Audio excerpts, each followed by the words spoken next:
If you're watching the stream, we fucking love you. You're listening to the Podcast Detroit Network. Visit www.podcastdetroit.com for more information. Every week we come onto the air and we go, oh my God, there's so much wrestling to talk about. But ladies and gentlemen, oh my God, there's so much wrestling to talk about. NWA had their Hard Times pay-per-view. NXT and NXT UK did Worlds Collide. Tonight is the Royal Rumble, which you should be at. You're not in Houston. If you're in Detroit, you should be coming to the downtown Detroit Buffalo Wild Wings because we will be having our party on the second floor. Get your ass down there. But we're going to talk about all of that and more this week as we break the ring down. Woo! You don't know what hard times are, Daddy.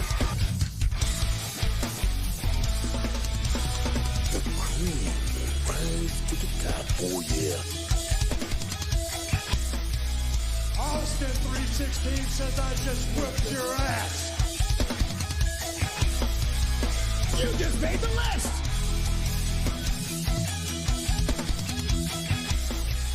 This right here is a family.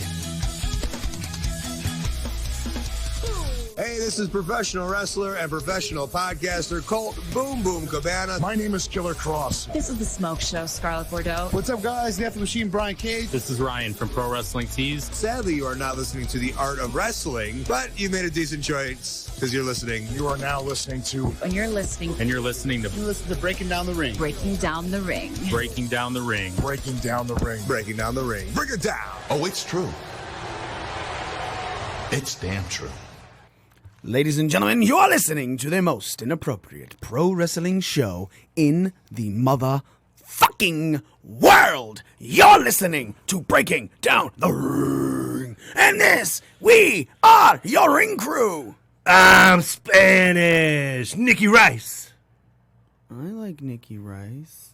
I like Rice. Woo! And I'm the almighty one, Mikey himself. Ladies and gentlemen, we have a long show today. Actually, we really don't. I'll be very fucking honest, right from the beginning, right from the jump, right from the kickoff. We have so much shit going on today with our event at the Buffalo Wild Wings in downtown Detroit for the Royal Rumble that we're going to kind of screw you through some things, talk a little bit about tonight's Royal Rumble, talk a lot about last night's Worlds Collide, talk about Friday night's Hard Times. I have a lot to say on this subject, mainly because, holy shit, what a bar that Royal Rumble has to live up to.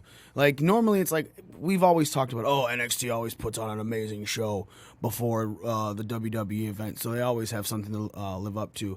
Well, Friday night was fucking Hard Times, man, and that was another amazing show to the point where there's been so much word of mouth. Dave Lagana put out on Twitter that they have had more replay buys on Fight TV than they had for Into the Fire, and that was, they put that up yesterday. Damn. Yeah, the day after, they had more replay buys than the entire Into the Fire replay buys.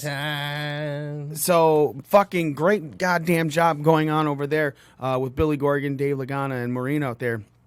Fucking, that's the trifecta, man. That's your wrestling fucking Three-way. no Triangle? trying to remember what it's Bermuda Triangle. Like, they just you deal with those three and you get sucked right into the fucking product. NWA's Bermuda Triangle, and it's great, and it's fucking great. A couple new championships were handed over at Hard Times, and so let's go into a little bit about the Hard Times. First off, going into this, they had a lot of hype to live up to, right? We constantly talked about how much we liked the NWA product, how it didn't feel like they were forcing shit on us and stuff like that. It was nice to get into, but they kind of flipped it up this week. This was the first week that you saw an hour and a half show lead into the pay-per-view. Nick, was that too much for you, knowing so much is going on this week, or were you able to just do what you normally do and just throw it on, check it out as you're doing whatever going on in the rest of your life? Yeah, I was able to throw it on. I watched it yesterday. Started in the morning, had a couple things to do, finished it out later, but no, I mean, it's a good squished, especially for the amount of matches that they had. Mm-hmm. It was a good time. Good timing. Yeah, there was 11 matches. Yeah. because there were quite a few. There were first round, semifinals, finals for the NWA. No, not the national. The world, not the world. The television championship had that tournament, and it's pretty nice, pretty crazy. I was surprised by the winner of the television championship. Really? Yeah. Who did you pick? Man, I'm trying to remember who I picked off the top of my head. I probably would have to go look at the. You know what, man? Maybe I did. Allegedly, Zicky Dice, from what Stu Bennett was saying, was one of the favorites by a lot of the internet wrestling community, and I was like, really? I had a hard time believing that, but I picked Ricky Starks. You know what? Maybe I did pick Ricky Starks. I will say this, with the digital scorecard that we have from Pro Wrestling Tees. Whoa, Pro Wrestling Scorecards. Whoa. Jesus fucking Christ, Mikey. I'm sorry. I just woke up. Long weekend. My results for the tournament finals. Yeah, I must have picked Starks because I got the semifinal. I picked because obviously no names were. Larry Phillips says, "Good morning, Nick." What up, Larry? L Dog, L Boogie, L Philly. That's Philly. Yeah, so I must have picked that because they got rid of the names, and I was like, oh yeah, this is who I think. This is who I think. This is who I think.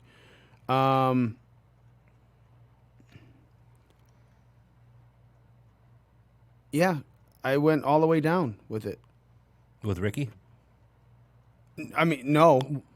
But I mean, yes. I had every one of the Ricky sides. Yeah. So I must have picked Ricky Starks. Yeah.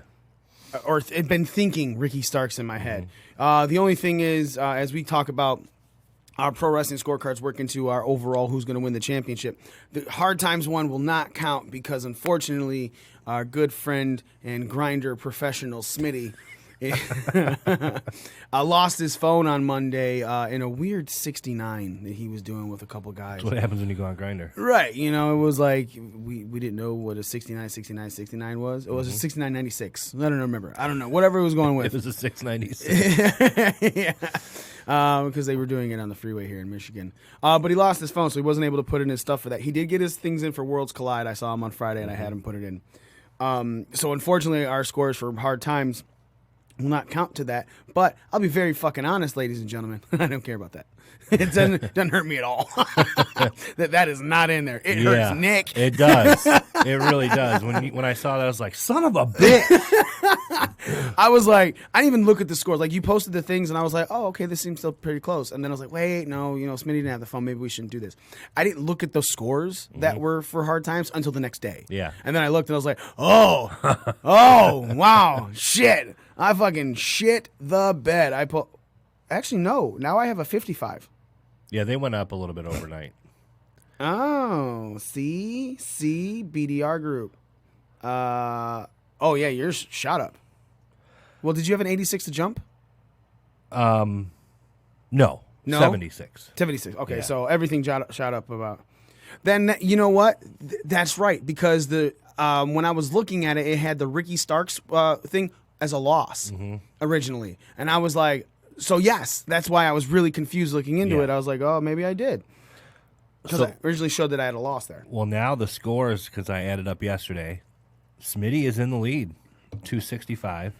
You're at 260. I'm at 250, and Z is at 218. After Worlds Collide? Yep. Smitty was losing to me by less than 3? Well, he had one... Yeah, one something. I had it all fucking written down. 197. Yeah, no. 205 was what I was going off the total, and his was 197. And now he's got 265 after Worlds Collide. Right, but it's very difficult for him to jump up. He's losing to me by 7 points, 8 points, and then he only wins by 3. So there's no way that he takes the lead. I don't know, man. We'll look at it again. I had them all written down. I put them in the notes app for every one of them. We'll have to check the tape. Yeah, we'll have check the report. Check the report. It's got a cover page on it, or TPS report, our PWS report. Make sure we put a cover page on it. Yeah. So anyway, as we were talking about, television champion Ricky Starks is the brand new NWA's television champion, but at the same time, other fucking shit happened. NWA World Women's Championship was handed over when Allison Kay lost to Thunder Rosa. Obviously, the National Heavyweight Championship. Scott Steiner defeated Aaron Stevens, but it was a DQ, so it's not he's not the title holder. And of course, the NWA World Heavyweight Championship, Nick Aldis defeated Flip Gordon. What did you think about this pay-per-view? I'll agree with you, man. There was a lot of matches, 11 matches for this thing to go, and you're thinking, holy shit. Because even Daniel from Pro Wrestling Scorecards is like, this is more matches than is fucking in the Royal Rumble. Mm-hmm. And I was like, yeah, but the Royal Rumble has 2 like hour-long matches in it. Yeah. However, for this, 11 matches still seems like a lot. Mm-hmm. And it's really difficult to do a scorecard for something like this because it's literally, fuck. Yeah, the tournament. So you don't know. Now, what's great about the digital is the way they had it set up, where it's like, as long as you pick the right, like you couldn't pick a specific person. Right. They had it set up to where you pick the person from winning this, the person from winning that. And so even, I agree. I thought Ricky Starks was going to win as well. After relooking at it and going, no, I thought I lost that match, but I got it right. So yes, I thought Ricky Starks was got to get it as well. Mm-hmm. So I would have scored those points anyway. Yeah. But at the same time, even if you didn't think Ricky Starks, but you thought someone from his bracket was winning, you got the 5 points on it. Yep. But they did a great fucking job, man. Never gonna knock Pro Wrestling Scorecards, because then did you see the actual scorecard, the printout one? Oh yeah. Beautiful. It looked like an old school poster. Yeah, and that's exactly. Daniel and I were having a conversation about it when he was talking about deciding. He's like, I think I want to go the old school route, similar to BDR v PWS. I was like, fuck yeah, dude. Mm-hmm. Fuck yeah, you should. Yep. And he did it, and it looked great. So yes, the pay-per-view was wonderful. Great pacing, great action, in ring all the time. Mm-hmm. I can't speak enough praise to the NWA product and how it's consistent, right? We always talk about that fucking word, consistency in professional wrestling. NWA is truly showing a lot of consistency in their product, making you love it even more and more and more. How did you feel about this, sir? I would completely agree. Because, when you looked at it on paper, wow, this is a lot of matches. But then I thought about it. I was like, well, they have this rule for this television tournament where each match can only go 6 minutes and 5 seconds. And then, they kind of, with the whole Tim Storm thing where Mr. Anderson wasn't medically cleared, so they got rid of a match because then there could have been a possibility of 12 matches. So it is a lot to pack into 2.5 hours, but they did it. They did it. And just like Smitty.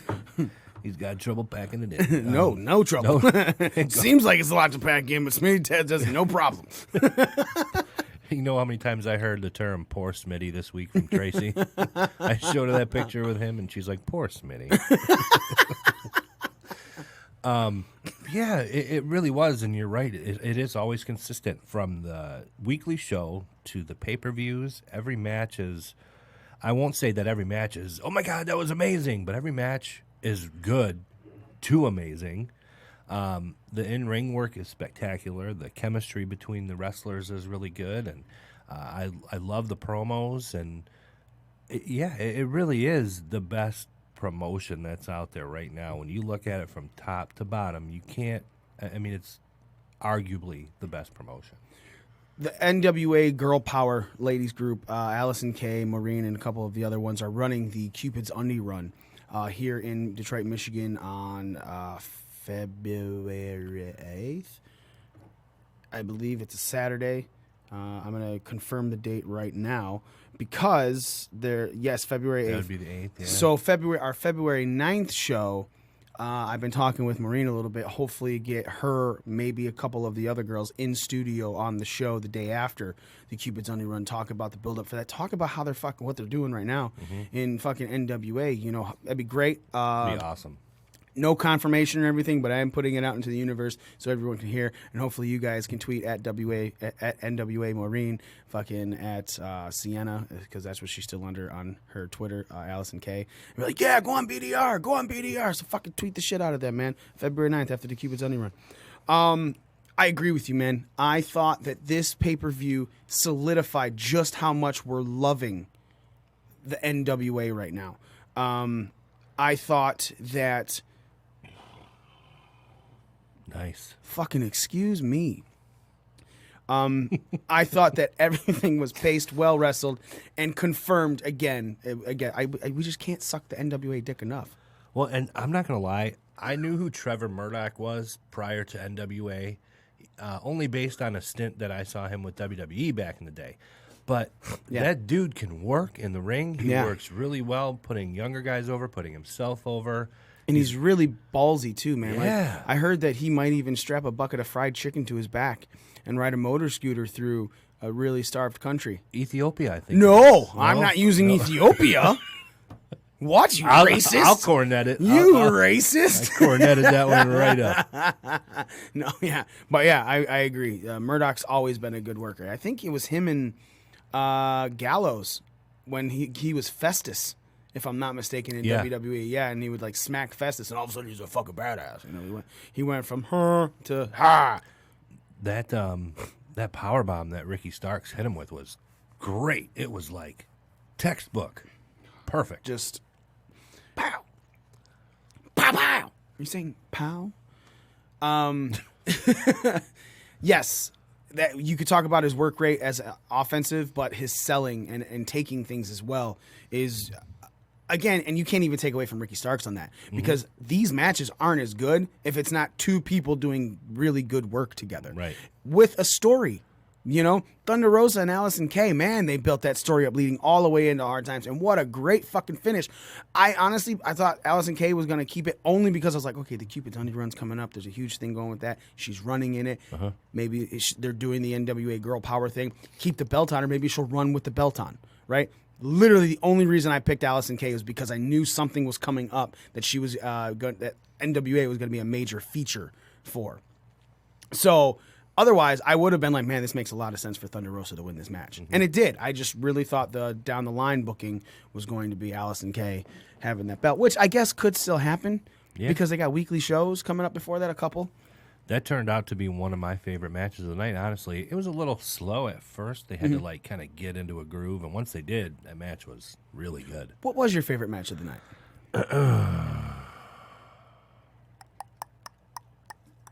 Probably... that, if not that, then the Trevor Murdoch and Ricky Starks.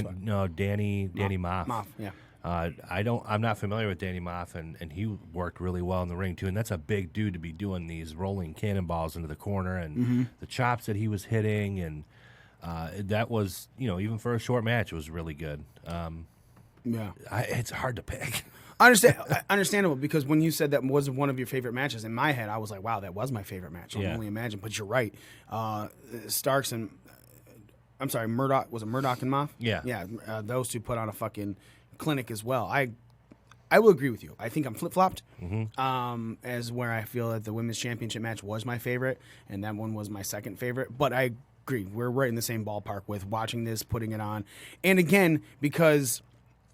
it was a semifinal match, Murdoch and Dan Moff. So it was just like, who's gonna get it? Who's gonna fucking get it? And, there's a story without a story. That was because it's a tournament for such a prestigious championship.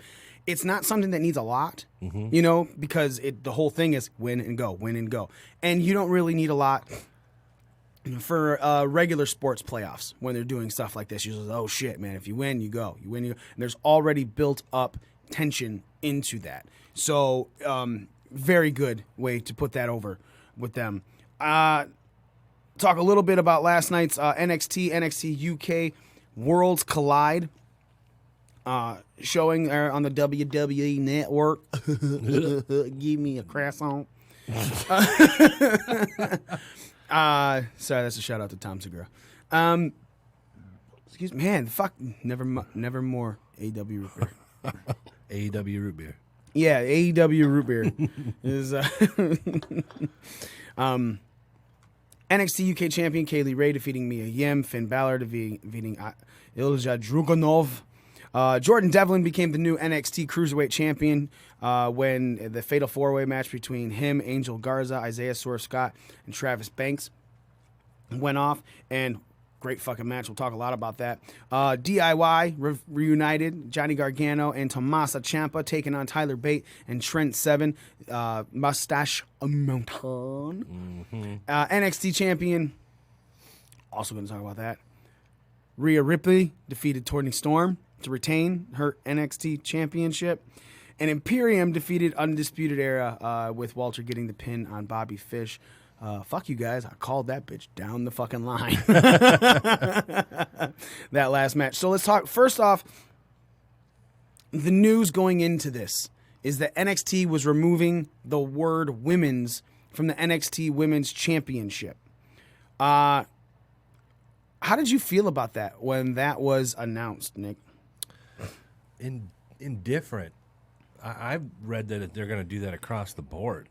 With the WWE, SmackDown women's and Raw women's, and it's just going to be generic championships. I don't know. I mean, why? I know you don't call it the men's championship. I don't know, man. It's weird. It's like, why? Who fucking cares? I agree with you, and I agree with you on the point of. It's already called the NXT Championship for Cole, what Adam Cole has. There's not two NXT Championships. There's one. And then there's the NXT Women's Championship. Now, if it all of a sudden becomes the Heavyweight Championship, NXT Heavyweight Championship, or NXT World Championship, okay. But does this mean that if you're taking women out of it, that men can fight for it? Right. Are you getting into a situation to where, look, I'm not going to argue and say that, because you're right, it's not the men's championship, but in other companies, Impact, women have fought for and won the big title. I'm not saying it's not a possibility to do something like that in NXT or WWE, but removing women's from that title makes it sound like anybody can go for it now. If it's relegated to women, I think it's the women's championship. It's not like Braun Strowman had to find a kid in the audience to fight for the tag team championships at WrestleMania because they told him you can't fight by yourself. It's a tag team match. You need a teammate, right? So tag teams have to fight. You have to have two people at least to fight for the WWE tag team champion or any type of tag team. It can't be 1-on-2, right? The light heavyweight champion, the cruiserweight championship right now in NXT, which, by the way, that belt looks pretty. Yeah. That updated belt looks really cute. The NXT cruiserweight championship, you have to be a certain level of weight to fight for that. You can't be over a weight limit, okay? It's because it's called the cruiserweight championship. If you're changing a title and you're taking women's out of it, again, are you opening yourself up to men can fight for this championship? It doesn't make sense to me, right? I understand the whole equality thing. I think women are doing more for wrestling right now than the men.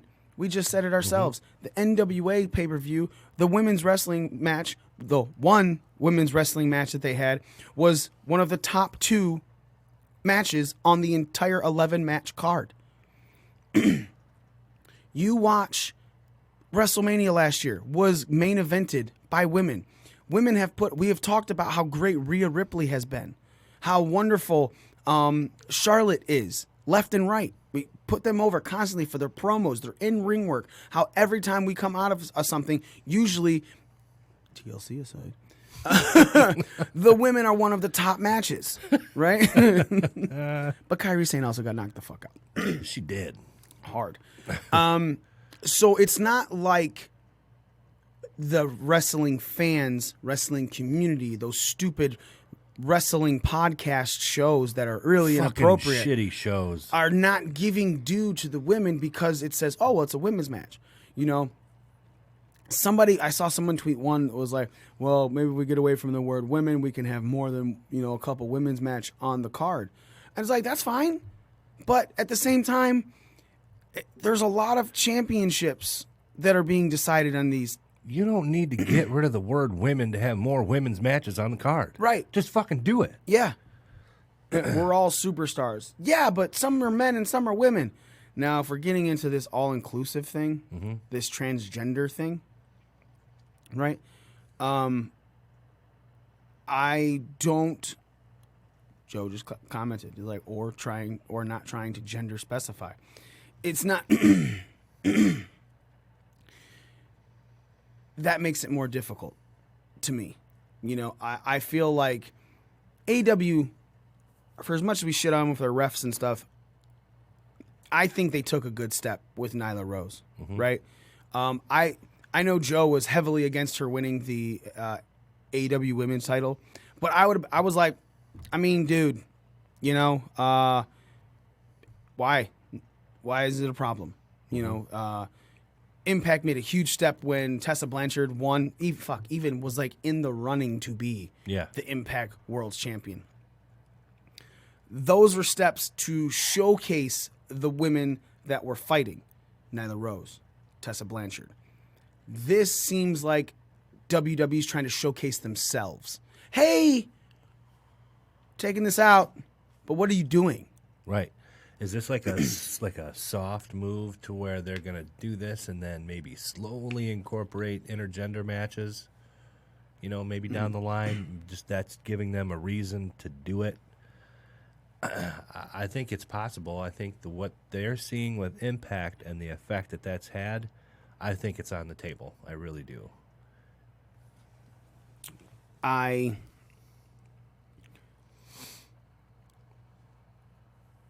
don't want to.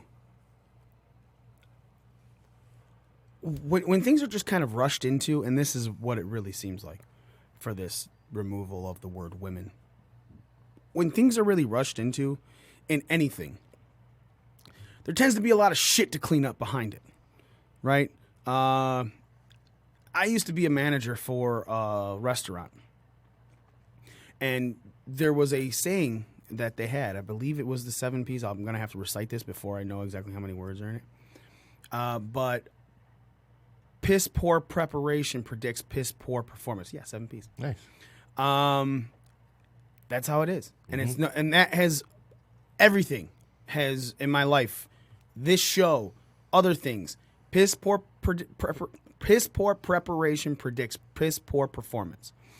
We have a good show because we prepare for it. We watch these things. We come in there with knowledge to talk about it. We have great events over at B-Dubs downtown because we set up. We have everyone's there, and we have everything's running like a machine. We do well because we prepare. I don't feel like there was a lot of preparation behind this. It just feels like, man, we really need to try and keep up with the times. What can we do? And someone was like, why don't we just take the word women's off? And they all looked at the person. And he was just like... It was like a bong rip. Like, just take women's off of the... take women's off the title. And then Vince was like, that's good shit. Good shit. That is good shit.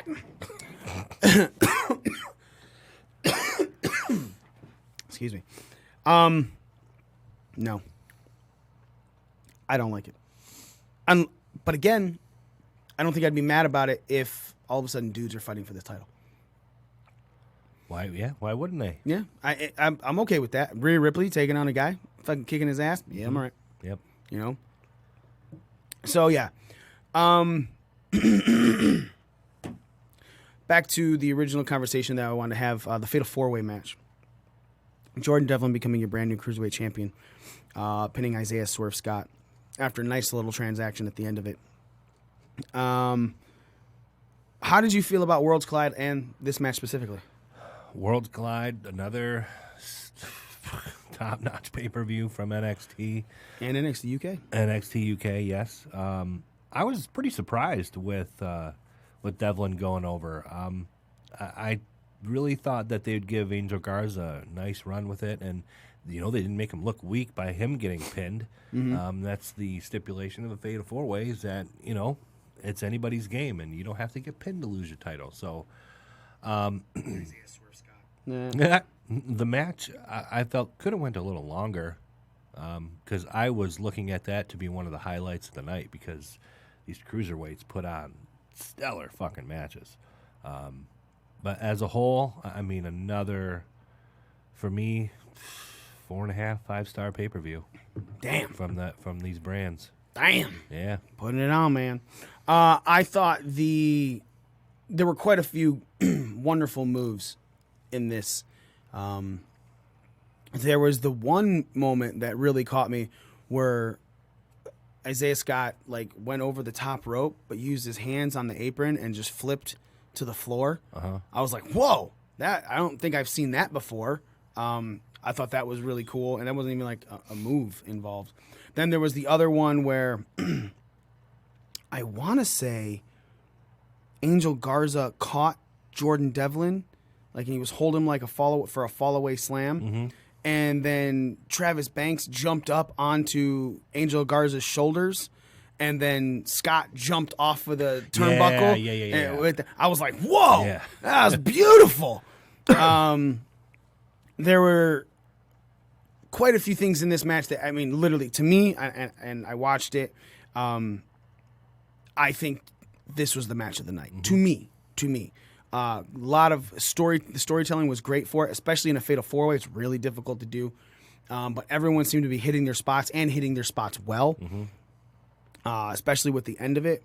But at the same time, you got the emotional connection of DIY coming out for themselves. They got the new shirt going on, where it's the Ciampa flag with the black heart on the left, but Gargano's face inside of that for the DIY thing. I like that. I thought the love of them coming back was good. What did you think about that?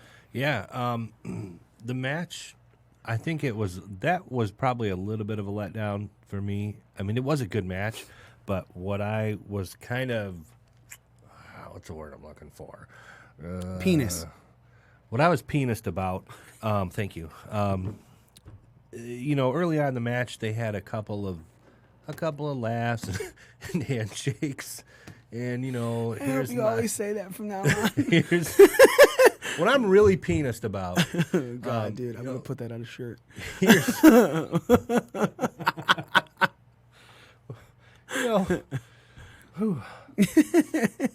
Here's my muscles and twisting the mustache, and that's cool, but I think it went on a little too long. The entrance for Mustache Mountain? No, when they were in the ring with the banter between Ciampa and Tyler Bate, and the banter in the ring went on a little too long for me. Okay, but other than that, great match for sure. Understandable. Yeah. I mean, there are some times where the showmanship, the entertainment aspect takes away from the aspect of it. It's best when everything is combined perfectly, and I could see that. I thought the match. I thought the match was really good. Mm-hmm. I'm not knocking the match, but I when it followed that Fatal 4-Way, to me, I was like, oh, what a shitty way to follow the Fatal 4-Way. Not in a shitty way, just, man, it was so much hype and excitement that I guess that whoever booked the card was like, it's DIY. The crowd's still going to stay up, right? And it was, to an extent, they did. I mean, let's not make it seem like the crowd sucked, because the crowd was vocal. Mm-hmm. But for me, I wasn't watching with paying attention to the crowd. I was watching. I was doing a lot of things yesterday, so I was out at fucking restaurants with the fucking thing playing. So I'm watching it without anyone else's reaction other than my own and the person I was with. So to me, and then obviously I went back this morning and I was scrubbing through just to hear, because we talk a lot about the crowds. You know, it's a definite impact into every match. So I was like, the crowd was definitely into that match, but me as a normal wrestling fan going, man, as I was constantly going, holy shit, oh fuck, do you see that? Then making, rewinding it, like, look at this replay. You know, this one I was like, oh, it was a good match, good match, but to me it didn't have the pop for me personally. Rhea Ripley defending against Toni Storm, making up for her losing kind of to the NXT UK Women's whatever the fuck it's called, the white belt. White women. The white UK belt. That she lost that one to Toni Storm, and she retained the NXT championship at Worlds Collide. The more and more you say it, the more and more I'm like, God damn. Right. It's such a pain in my balls. How'd you feel about that women's match? Real quick, that creates confusion. That's the problem. What? What do you mean? I'm confused. I'm good. That match, it was a good match. I mean, I knew there was no fucking way that Toni Storm was going to win that match. I'm sorry. I'm so sorry. I'm sorry. But yeah, it was a good match, and the creative player Toni Storm, when that in the ring with those thick thighs, and they save lives, dog. They do. It was a good match. Those two, any other match I've seen them have has been solid, and it was a good fodder. I don't have anything to drink, dog. So do you think that this match felt like it was thrown in? Mm-hmm. Really? Only because they needed to have some kind of top-tiered women's match, and who are you going to have? You're going to have your NXT champion and and top the NXT Women's Championship, top dog from the UK, and here you go. Go out there and just do your thing. Another bong rip moment. Imperium versus the Undisputed Era. Yes. Closing out the show. Eli Drake. Yeah. Eli Drake. Tell me what you loved about this match, other than Alexander Wolf died. I said that to Nick earlier, and he's like, "What? He died?" I was like, "No, man." Just the way it came out, I was like, "Yeah, what?" That kick, and apparently his chin was down, and he just died. He did. Great way to end the pay-per-view. I thought it lived up to the hype. The two biggest factions, stables, groups, entities in professional wrestling, if you ask me, UE and Imperium facing off head-to-head. It went off without a hitch. Walter going through the table, all of a sudden coming out on the apron near the end of the match, and that crowd was popping hard for Walter. Yeah, man. Solid. Those fucking chops. Jesus Christ. Yeah. Do you feel like when Alexander Wolf went out, it became 3-on-4, 4-on-3? Do you feel that hurt Undisputed Era in any way, shape, or form by losing to a team with a man down? No. No? Nope, not at all. Because, if they had come out and it was 4-on-3 to start the match, maybe a little. But no, I mean, Imperium they're bigger than all of Undisputed Era. For the most part, they're all towering over Undisputed Era. The fact that Undisputed Era almost won that match in a couple spots, and no, not at all. Okay. Didn't hurt them. I agree because of the end sequence. Yeah. Jumping out to take on everyone. That was a huge jump. Yeah. There was that ending sequence made it very believable that they got caught. Yeah. It wasn't like they were overpowered. They got caught. Yeah. They made a mistake. And there was a couple times, like you were saying, that it seemed like even Imperium was about to get caught when Walter, hit that powerbomb on O'Reilly or Strong, and then Adam came right from behind with the last shot. Yeah. Seemed like they were gonna get caught there as well, but they didn't. And obviously Imperium stood tall, and in our Pro Wrestling Scorecard, I picked Imperium. I did. It seemed like it was foolish to not pick Imperium because there's so much. There's so many ways that you should make Undisputed Era look great. That this was a time when it was okay to make them take a loss. Walter is the man, by the way, Joe. Yeah. There he is. And the other thing with that is I picked Bobby Fish to take that fall as well because Roderick Strong just lost the North American title to Keith Lee, right? So that's a loss for Roddy. Kyle O'Reilly or Bobby Fish losing one, this made sense to me because then it's not so much Undisputed Era is like, oh, there's a weak link. Here it is. Roddy Strong took another loss. Right. You know, they already played that. Yep. And it's time to get away from that or to stay away from that because they got away from it. So someone else taking that pinfall besides Roddy makes it look like, okay, there's things to fix. Yeah. You know, we're allowed to have problems and still keep going rather than making it look like, oh, there's one fucking guy. There's one fucking guy. There's one fucking guy. That dude over there. Roddy, not so strong. You know? So I thought that was a really good way to end it as well.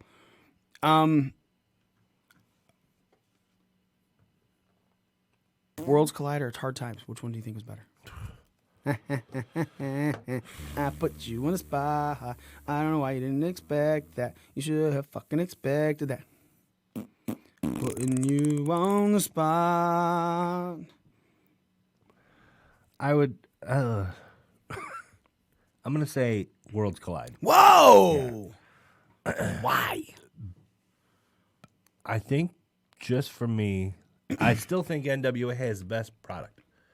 For me, I'm still a little bit more invested in the NXT WWE product. So I personally pop a little harder for their moments. Mm-hmm. Eventually, it's going to flip-flop. You know what I mean? Because the more and more I watch NWA, it's only been a few months, and this is only their second pay-per-view, and the more and more they continue this consistency, the more and more I'm going to have myself invested into it personally. I think I enjoyed Worlds Collide just a little bit more, a smitty wiener more. I'm going Hard Times. Hard Times. Hard Times, daddy. And it's because I'm being very honest. I'm judging match quality, you know? Mm-hmm. I'm not saying that the NWA has way better match quality than NXT. I'm not saying that. But I'm saying for this show they did because we talked about it ourselves. When we're looking at a card top to bottom and things that are really good matches but still not highlighting matches that aren't the best matches on the card, you tend to sit back and go, wow, this is really fucking good top to bottom. But then you look at NXT Worlds Collide and you're like, well, here's a weak link here. Mm-hmm. Did you find a weak? I did not find a weak link point in the Hard Times pay-per-view. No. But I agreed with you on Storm and Ripley. Yeah. It just seemed it wasn't bad, but it was like if I had to point and make something the bad thing, and I had to go, what's the weak link? I couldn't do that for Hard Times. Like, no, it was all really strong. Yeah. There wasn't anything to where I can say, oh, okay, if I'm nitpicking, I'll find this personally. Mm-hmm. You know, even Steiner, right? Yeah. Like, you kind of go into a Steiner match going, all right, here we go. And even that, because the match, I was like, not at the same, I was not like, huh. At the end of that match, I was more like, wow, it was good. That was a great Steiner match. Yeah. You know, like, that was not a 33%, 66% chance of horrible. Right. You know, it was good. But I can look at the NXT Worlds Collide and go, which is weird to say about a Ripley match, right? Yeah. So for me, I think and dude, if we're grading a number scale, it's 10 to 9.9. Yeah. Right? It's the smallest smidgen of margin for me to pick Hard Times over Worlds Collide. Now, let's move into tonight's Royal Rumble. We're going to talk a little bit about predictions. We're not going to make any real predictions on this. We're going to have conversations, things we think. So just talking about this, your answers are not locked in, Nick. Okay. All right. You don't even, did you finish your scorecard? Well, I finished. Oh, that. I'm 98% done. There's like 2 or 3 little picks that I'm just kind of like with my thumb in my ass. I don't know. He's got his booty. He's got his thumb in his booty. Gonna run up the smoothie. Punch him in his coochie. Then kick him in the dookie hole. And we're back. Shorty G versus Sheamus, Falls Count Anywhere match. Baron Corbin and Roman Reigns, Raw Women's Championship match. Becky Lynch versus Asuka. Nobody ready for Asuka. SmackDown Women's Championship, Bayley with Lacey Evans. There's the strap match for the WWE Blue Universal Championship. The Fiend versus Daniel Bryan. United States Championship, Humberto Carrillo versus Andrade with Zelina Vega. You gotta roll your R's. And of course, there's the 2 Rumble matches: Men's Royal Rumble, Women's Royal Rumble match. Let's talk about the Women's Royal Rumble match. 30 women, right? Uh-huh. I'm gonna tell you this right now: there is a bunch of shots for unscheduled appearances for you, ladies and gentlemen, on your digital scorecard. I put all women in the unscheduled appearances. As it currently stands, there's 7. 1, 2, 3. Yeah, 7 out of 30. Where my friends' fans at? 7. Right. 7. Pivot.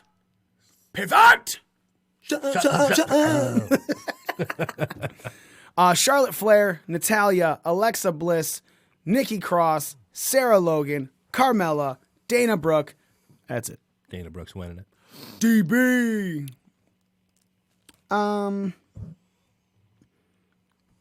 If you had to bet money, someone told you had to bet money. Like, here's $5. Go put it on the winner of the Women's Royal Rumble. You have to do this. It's not your money, but it's someone else's money.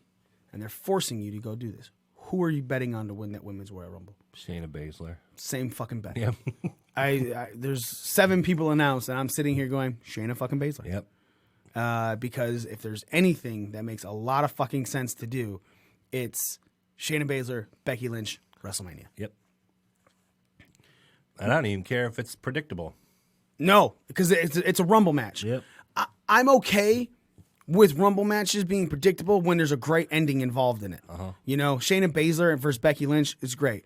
You know, when Batista won the Royal Rumble the year that everyone wanted Daniel Bryan to be there,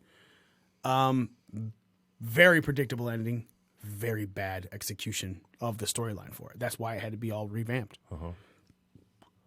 Sometimes predictability pisses people off, but we have said it here ourselves. Joe's picking Charlotte to win it. Okay. Predictability is a good thing. It isn't a bad thing as long as the execution is a great thing. I'm all right with that. Now, have you done any of your picks? I've looked at it. Mm-hmm. I threw in a unscheduled appearance. I really think that's all I did, if I'm not mistaken. Incomplete. In progress. Unscheduled appearances. Yeah, I put in 1. Can I tell you my final 4 for the women's? We're gonna go into that in a Okay. second. I won't bury it. I'm not gonna post Smitty. No. Men's Rumble. Here's who's announced: Brock Lesnar, Roman Reigns, Corbin, Ziggler, Shinsuke, Braun, Kofi, Big E, Miz, John Morrison, Eric Rowan, AJ Styles, Randy Orton, Elias, Rey Mysterio, Ricochet, Drew McIntyre, Otis, Tucker, Rusev, Bobby Lashley, Aleister Black, Buddy Murphy, Seth Rollins, Kevin Owens, Samoa Joe, and R-Truth, and then in parentheses, undeclared after declaring. Bravo, WWE. If I'm not mistaken, 4 empty spots. That's it. Dang. Not giving any room for any. Huh. Oh, I'm sorry. Yeah, 4 episodes, 26. I did count that right.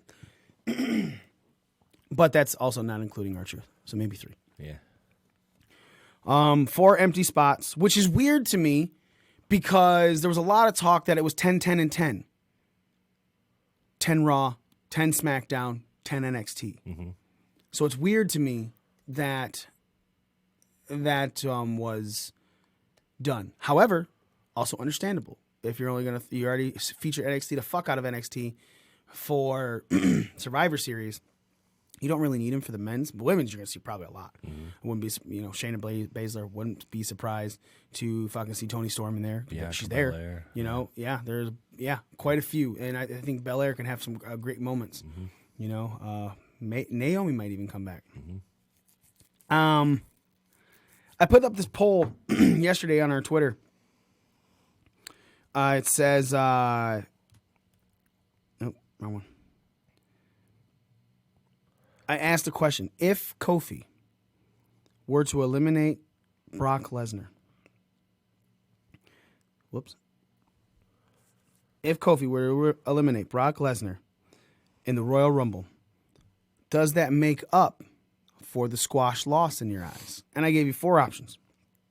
Fuck yeah, fuck no, helps but no, and squirting porn rules. 17% people think squirting porn rules. Good. Which is more than fuck no. Fuck yeah is winning by 44%. Helps but no, 28%. Nick, how do you feel? Kofi Kingston gets into the Royal Rumble, eliminates Brock fucking Lesnar. Is that good for him? Make up for that squash loss in your eyes? No. No. Why no? Because it's the Royal Rumble, and I mean, it can just be a quick little, Brock's over here trying to push out somebody, and then Kofi just, grabs him by his nutsack and flips him over, or I don't know. For me, it doesn't. I mean, it'd be cool, and hey, good for Kofi. But no, I don't think it makes up for that squash. So would you vote helps but no? Helps but no. Okay. Yeah. I thought about using this as an option, but squirting porn rules made more fun sense. Helps barely, but yes. Mm-hmm. I do think that helps him because he didn't get any closure. We've kind of all said it. What the fuck's going on? If Brock is eliminated by Kofi Kingston, one, it sets up possible something in the future to finally have a fucking follow-through match. But even though they're on different brands. So it also may not have set anything up at all. Uh-huh. But Kofi would have his comeuppance. Kofi would have a win back. I think, we were talking a lot about if Kofi had a good match after this and still lost, would that help give you some closure? And a lot of people were like, yeah.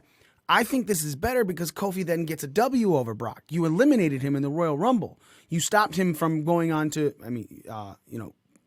doing nothing at Mania, right? Because he could win and say he's going to fight The Fiend or whatever.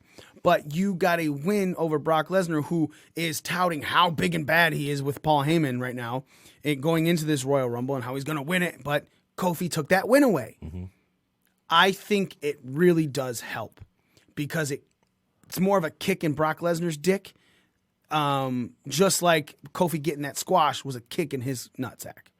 So I think it helps because it's not a loss anymore afterwards. Even if that full match, you still got that loss at the end. At least this one. What's up, Tony Slavin? At least in this one, he gets a win over Brock. He looks strong again over Brock. So to me, yes, it does help. It not only helps, it gives, there's some sort of, I can take away, I can stop being so angry about this squash now.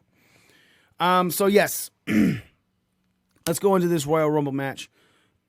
You said you wanted to discuss your bottom 4. What's up, ladies? For the Women's Royal Rumble. I've got Charlotte. Oh, okay. Shayna. Yeah, okay. Fuck. No, you know what? When we were talking about it, I had it in my head when I tried to jump the gun, but I have it pulled up right here. Charlotte, Shayna, Natalya, and Nia Jax. You think she's back? Yep, number 30. Okay. That's a good Final Four, brah. You don't think Dana Brooks in there? For a second, I really did consider putting her in the Final Four just because she really hasn't been bad in the ring at all. I just don't think enough people are behind her as, her character. I mean, I make jokes about her, and we all kind of joke about her, but, if more and more people can, for likability factor, can get up there, I don't see any reason why she's fine in the ring, Batista's starting to get her likability factor. He sure is, lickability. Like Otis when he catches Mandy. Good job, Otis.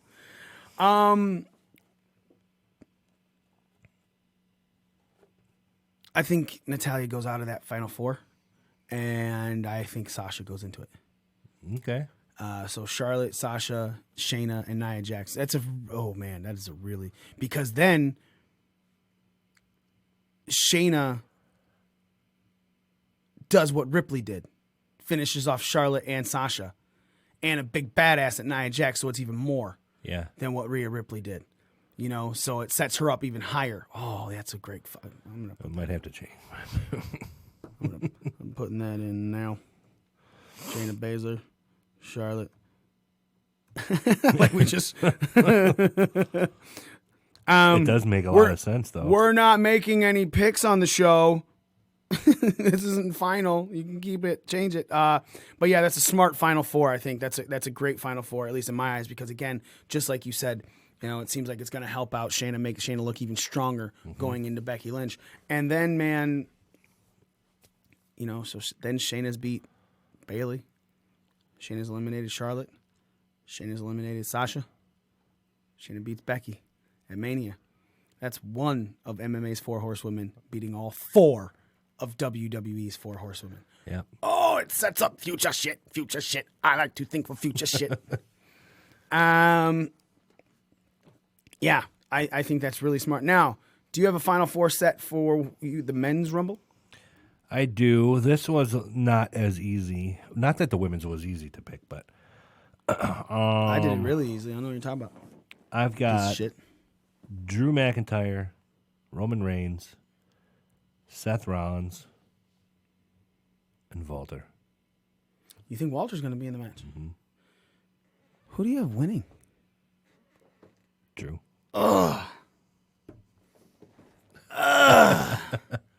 Look, I would love if Drew McIntyre won the Royal Rumble.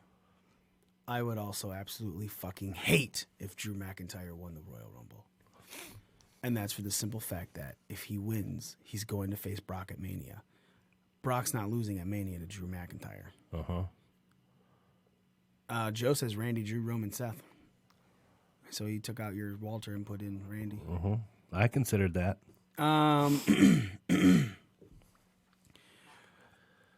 Drew McIntyre wins the 2020 Royal Rumble. Drew McIntyre goes on to WrestleMania. Drew McIntyre loses to Brock Lesnar. Drew McIntyre starts falling in the same hole that Braun Strowman fell into. I don't want it. I would. Oops. I'd rather Tyson Fury win it. Because there's all there's all that talk that it was going to be Fury versus Lesnar at Mania. What about Cain Velasquez?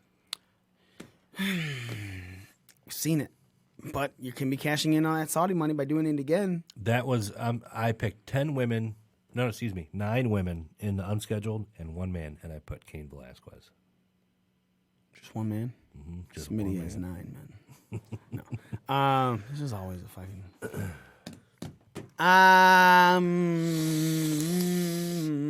you don't think he'd be in the Final Four? Oh, you don't think Lesnar's in the Final Four, so it wouldn't make sense for him to be in the Final Four. I think if they don't have a Raw, I think it's so fucking difficult because I don't want to see anyone face anyone after the Royal Rumble into WrestleMania. I don't want to see Bray fucking Wyatt. There's a lot boiling right now inside of you. Imagine if Bray enters. Not the Fiend. Oh, yeah. Bray. Uh-huh. And then Bray wins.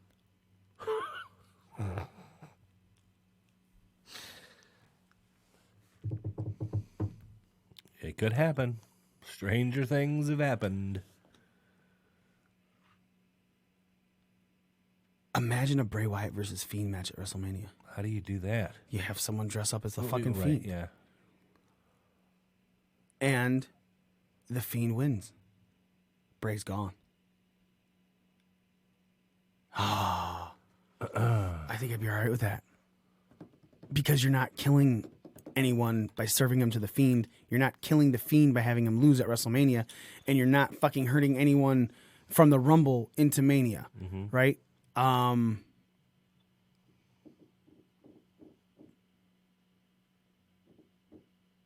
Okay. Yeah. So you asked me if somebody gave me $5 for the women's Royal Rumble. Yeah. So if I gave you $5 for the men's Royal Rumble, who are you picking to win?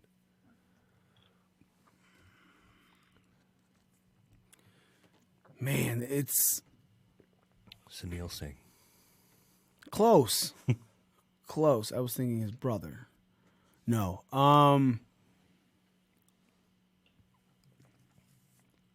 Smart money booking would probably play what I just fucking said. I think you're better off because there's a lot of people talk about Roman versus Bray at Mania, right? And that's fine, but the problem is I really think right now you go right back into booing Roman. Yeah. Bray Wyatt's character is way too fucking hot. It brought back the Yes Movement. It made people cheer for Daniel Bryan. But that's because of how hot it is. People still aren't booing Bray Wyatt. People don't hate the Fiend character. They love it. So you put Roman Reigns versus him, you fall back into the Roman's getting booed thing. And I don't think you can fight out of that a second time. Unless Roman wants to fight cancer again. I would put $5 on Bray Wyatt. I really would. Because to me, that is your only viable option out of this year with the two champions you have built up. And you can't have anyone from this Royal Rumble go face these champions and win without pissing a lot of people off. Sorry. You can't have anyone go and face Brock Lesnar because they're not going to win. You can't have anyone go and face The Fiend because if they win, it's going to piss people off. Because Mania is this sacred ground. You have built yourself. The Fiend is a sacred character right now. Fiend losing at the next pay-per-view, whatever it is after WrestleMania. Used to be called Backlash. It's not anymore. Fiend losing at that, less problematic because it's not a WrestleMania moment. People are so into these WrestleMania moments because WWE put it there that I think the Fiend losing, especially to a Roman Reigns. Sorry. The Fiend losing to Roman Reigns. I love Roman. I have no problem with Roman. I think that Roman does deserve to be the champion again. But you're not going to get the reaction you want having him go over Bray Wyatt at WrestleMania. Yeah.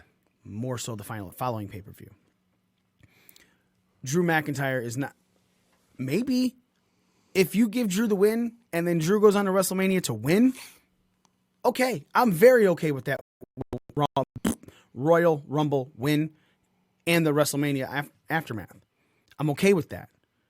Brock drops it. I'm also not mad at Brock being the champion anymore right now. Like a lot of people were like that run that he had where he was gone. He's been on every Raw this year. He took the month of December off. You know, he was at every fucking, all the Survivor Series build.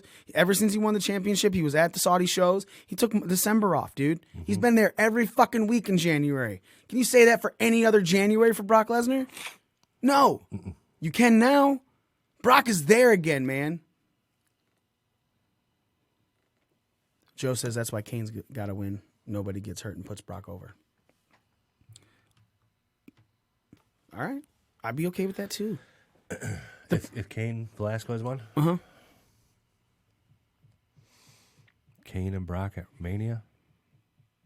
That's the money. And then Brock beats Cain. I think it was more money at Saudi. Mm-hmm. We'll find out. Yeah. Ladies and gentlemen, go to ProWrestlingScorecards.com. Get your own scorecard for the Royal Rumble. There's 2 for the Royal Rumble. There is the one that you're picking every match, and then there's the one where you're picking the entrance and in order of the women's and men's Royal Rumble match, obviously giving you more points for that, so on and so forth. Do that. ProWrestlingScorecards.com. You get that. Anyone who's coming out to Buffalo Wild Wings tonight, you show up. We have codes for you so you can get in on the digital thing. We'll see how good you are against Breaking Down the Ring, Pro Wrestling Scorecards, and every other crew that is going on in these groups. There's quite a few, man. Now, are they doing a scorecard? They did one last year for the Super Bowl. That was really cool. They doing that this year? Do you know? I believe so. Probably not. No? Well, maybe. I don't know. I really can't talk about it. Not that I can't talk about it. I can't talk about it because I don't know anything. Yeah. I'm usually your go-to source for all pro wrestling scorecards. Fun. I ain't got shit for you, dog. Damn. I know. All right. So, ladies, germs, thank you so much for listening. We're going to fucking, again, like I said at the beginning, quick show for us this week. We got a lot of shit to going on today. We'll be at the Buffalo Wild Wings in downtown Detroit, second floor for the Royal Rumble viewing party. The event currently says starts at 5. We're changing it to starting at 6 just because I thought the Royal Rumble was supposed to start at 6, starting at 7. So awesome. Cool, grand, great, wonderful. Ding, ding, ding. That's how you're doing it. Make sure you get there early to fill out your pro wrestling scorecards, though. You come in, you fill out those pro wrestling chance to win something for free just for filling that scorecard out, man. Probably have a couple of those Royal Rumble ones filled out too. Have some giveaways for whoever has the most points on that card as well. Come down, talk with us, hang with us, get yourself some prizes, join in on raffles.